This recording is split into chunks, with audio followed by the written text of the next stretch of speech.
Mega Bible quiz 2026 episode 51 answer revealing വീഡിയോയിലേക്ക് എല്ലാ പ്രിയപ്പെട്ട പ്രേക്ഷകർക്കും സ്വാഗതം. ഇന്നലെ 5 ക്വസ്റ്റ്യൻസ് ചോദിച്ചിട്ടുണ്ടായിരുന്നു. അതിന്റെ ആൻസേഴ്സ് ഇപ്പോൾ റിവീൽ ചെയ്യാണ്. എല്ലാവരും കറക്റ്റ് ആയിട്ടുള്ള ഉത്തരം അയച്ചിട്ടുണ്ടാവുമെന്ന് കരുതുന്നു. പോർഷൻ ഇതായിരുന്നു: യോശുവ 14 മുതൽ 17 വരെയുള്ള അധ്യായങ്ങളും ലൂക്കോസ് 7-ാം അധ്യായത്തിൽ നിന്നുമായിരുന്നു 5 ക്വസ്റ്റ്യൻസ് ചോദിച്ചിട്ടുണ്ടായിരുന്നത്. ആദ്യം ക്വസ്റ്റ്യൻ പറയുന്നു, അത് കഴിഞ്ഞ് ആൻസേഴ്സ് റിവീൽ ചെയ്യുന്നു കേട്ടോ. ആദ്യത്തെ ചോദ്യം ഇതായിരുന്നു: പാഠഭാഗത്ത് കാണുന്ന വ്യക്തിയാണ് ഞാൻ, എനിക്ക് 2 മക്കളുണ്ട്, എൻ്റെ ഒരു മകന്റെ പേരിലുള്ള ഒരു മലയും പാഠഭാഗത്തുണ്ട്, ഏതാണത് എന്നുള്ളതായിരുന്നു. ഉത്തരം ഞാൻ എന്ന് പറയുന്നത് യോസെഫ് ആണ്. യോശുവ 14:4, 16:4. മക്കൾ മനശ്ശെ, എഫ്രൈം, മല എഫ്രൈം പർവ്വതം. യോശുവ 17:15 ഈ ഉത്തരങ്ങൾ കാണാൻ പറ്റുന്നത് കേട്ടോ.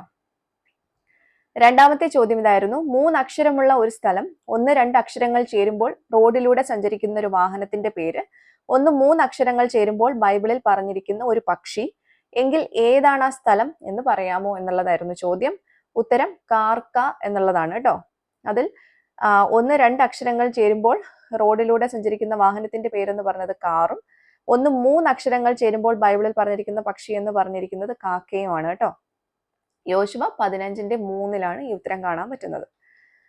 മൂന്നാമത്തെ ചോദ്യം: 3 അക്ഷരമുള്ള 2 പട്ടണങ്ങളുടെയും പേരിന്റെ അവസാനത്തെ 2 അക്ഷരം ചേരുമ്പോൾ ബൈബിളിൽ ദൈവം കൽപ്പിച്ചതൊക്കെയും ചെയ്ത ഒരു വ്യക്തിയുടെ പേര് ലഭിക്കും, എന്നാൽ പട്ടണങ്ങൾ ഏവ എന്നുള്ളതായിരുന്നു ചോദ്യം. ഉത്തരം സാനോഹ, യാനോഹ എന്നുള്ളതാണ്. യോശുവ 15:56, അതുപോലെ യോശുവ 16:7 ഇതിലാണ് ഈ ഉത്തരങ്ങൾ കാണാൻ പറ്റുന്നത്. ദൈവകൽപ്പന അനുസരിച്ചതെന്ന് പറഞ്ഞത് നോഹയാണ് കേട്ടോ. നാലാമത്തെ ചോദ്യം: ഒരു സ്ത്രീ യേശുവിന്റെ കാൽ നനപ്പാനും തുടപ്പാനും ഉപയോഗിച്ചത് എന്തെല്ലാം എന്നുള്ളതായിരുന്നു. ഉത്തരം കണ്ണുനീർ, തലമുടി എന്നുള്ളതാണ്. ലൂക്കോസ് 7:38, 43 വാക്യങ്ങളിലാണ് ഈ ഉത്തരങ്ങൾ കാണാൻ പറ്റുന്നത്. അഞ്ചാമത്തെ ചോദ്യം ഇതായിരുന്നു: ബൈബിളിലെ ഒരു മോവാബ് രാജാവിന്റെ പേരും പാഠഭാഗത്തിലെ ഒരു പട്ടണത്തിന്റെ പേരും ഒന്നാണ്, ഏതാണത് എന്നുള്ളതായിരുന്നു. ഉത്തരം പട്ടണം എന്ന് പറഞ്ഞിരിക്കുന്നത് എഗ്ലോൺ എന്നുള്ളതാണ്. യോശുവ 15:40 ഈ ഉത്തരം കാണാൻ പറ്റുന്നത്. ഇതിൽ മോവാബ് രാജാവ് എഗ്ലോൺ ന്യായാധിപന്മാരുടെ പുസ്തകത്തിൽ നമുക്ക് കാണാൻ പറ്റും 3:15-16. അത് ഒരു സപ്പോർട്ടിംഗ് റെഫറൻസ് ആയിട്ട് പറയുന്നതേ ഉള്ളൂ. നിങ്ങൾ അയക്കേണ്ട ഉത്തരം എഗ്ലോൺ മാത്രമാണ് കേട്ടോ. അതിൽ രാജാവിന്റെ പേര് എഗ്ലോൺ എന്നുള്ളതിന്റെ ഒരു റെഫറൻസ് നമ്മൾ ആഡ് ചെയ്തിരിക്കുന്നതേ ഉള്ളൂ.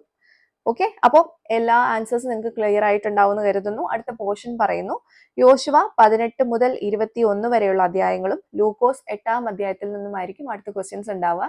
എല്ലാവരും വായിച്ച് നല്ലപോലെ തയ്യാറായിക്കോളൂ. അടുത്ത നമുക്ക് ക്വസ്റ്റ്യൻസുമായിട്ട് വീണ്ടും കാണാം. Till then it's me Angel signing off. Bye and take care.